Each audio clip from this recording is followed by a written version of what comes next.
श्री महालयेश्वर महादेव। एक बार देवी पार्वती ने भगवान शंकर से कहा कि हे महादेव, मैंने सुना है कि आप विशुद्ध सर्वत्रगामी महान आत्मा है। आपने ही ब्रह्मा से लेकर तिनके तक का समस्त जगत का उत्पादन किया है।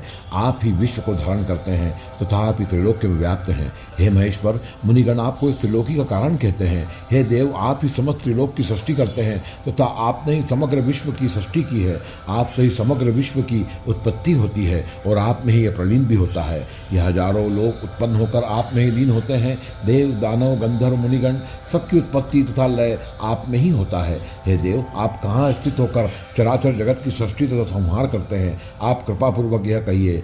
हे देव, जहाँ आप इन भू भूह आदि लोकों को निहित रखते हैं, वह रौद्र ग्रह रूपी महालय कहाँ अवस्थित है? तब भगवान शंकर बोले कि हे देवी, प्रलय काल में पृथ्वी आदि भूत समूह को महाकाल वन में स्थित महालय के एक स्थान में धारण किए रखता हूँ। यह स्थान ब्रह्मलोक आदि से भी उत्तम, गुण संपन्न तथा महाआनंद प्रद है।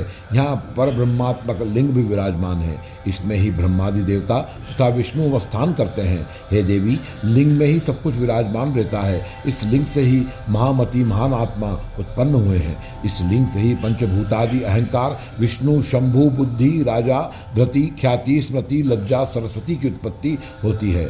अव्यक्त सूक्ष्म कारण सद सदात्मक परब्रह्म जो ज्योति रूप तथा सनातन है, वह भी इस लिंग से उद्भूत है। इन सनातन से ही पिता ब्रह्मा प्रजापति का भी जन्म होता है। विश्व देव, आदित्य, वसु, अश्विनी कुमार द्वय, यक्ष, साध्यगण, पिशाच, गुह्यक, पितर, जल, दिशाएं, द्यो, पृथ्वी, वायु, अंतरिक्ष, संवत्सर, ऋतु, मास, पक्ष, अहोरात्र तथा अन्य जो कुछ परिलक्षित होता है, वो सभी इस लिंग में प्रलीन हो जाता है। तभी यह लिंग महालय नाम से तीनों लोक में विख्यात है। यह लिंग मुक्तेश्वर देव के दक्षिण में विद्यमान है।